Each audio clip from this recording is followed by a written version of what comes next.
Hi there, can you tell me who you are? Yes, I'm Helen Henderson. I'm the Atlantic Coast Program Manager with the American Littoral Society, and I also run our Barnegat Bay projects. Great.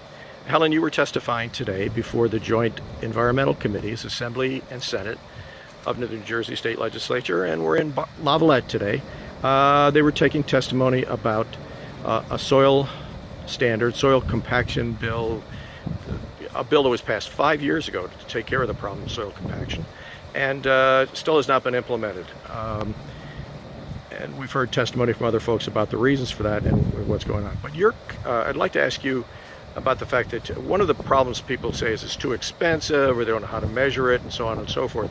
But you're told the group today about a project that your group was involved in that had some very dramatic results. Can you tell us about that? Sure. The American Littoral Society was funded about 3.5 years ago by the New Jersey Department of Environmental Protection to reduce non-point source pollution or stormwater runoff that is entering Barnegat Bay. Governor Christie's 10-point plan really looked to address that as one of the major problems causing the ecological degradation of the bay, and therefore there were grant opportunities for groups like ours to address that. This project, one of the main partners on it is the Ocean County Soil Conservation District, and that is because without effective and healthy soils, you cannot have proper stormwater management. So the project that I highlighted today is one of 7 that the grant has helped to fund, where we went into a highly compacted lawn area that was meant to function as a stormwater basin for a 220-unit, 22-acre private condominium complex known as Laurel Commons, which drains to the Long Swamp Creek, which is a tributary of the Toms River, the largest freshwater tributary to Barnegat Bay.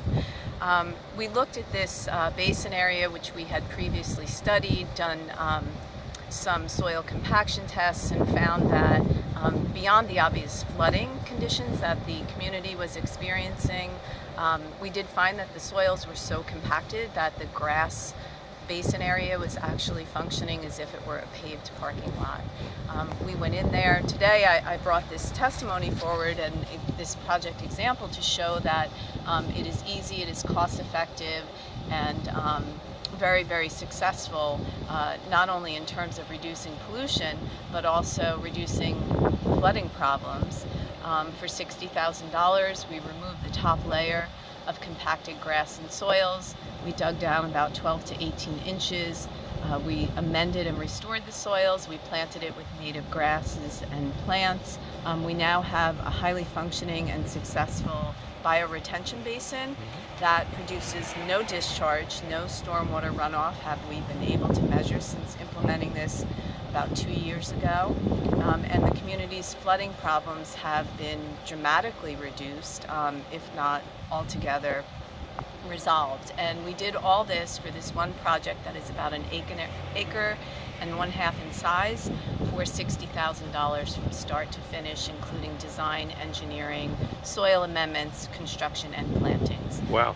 So I was here today to make a compelling argument that soil restoration is one very important component of appropriate stormwater management in terms of both pollutant removal and also flooding reductions. You said that before the project, the area, the neighborhood there, actually during flood times, cars would be floating, right, in the street. That's correct, yes. Unfortunately, there was no member of the community available to testify today, but had they been here, they would tell you about one particularly terrifying experience that a homeowner had. A woman with a young child in a car seat.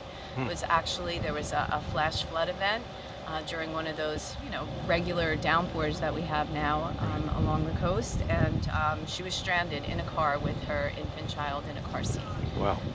Very, very terrifying, and as I said, within the almost 2 years since then, they have no longer experienced any of those dramatic and dangerous flooding events. Well, there certainly are plenty of municipalities in New Jersey where it may not be applicable everywhere, where we have very serious flooding problems, and where some projects like this might help alleviate that. Absolutely. I think that, we like to call these projects, they're known as green infrastructure. You're seeing cities like Camden and Philadelphia implementing all sorts of green infrastructure techniques to handle greater volumes of water quantity while providing better water quality at the same time. We're creating green jobs. It's definitely the direction that the state of New Jersey should be going in, as well as others are, leading by example. And we find that, at the end of it all, there, in terms of cost-benefit analysis and things like that, protecting people, protecting our water quality, any of the investments or the money that it takes to actually implement these types of projects really comes back to us over and over again. All right, Helen Henderson, thank you very much for your time. Thank you for having me. Great.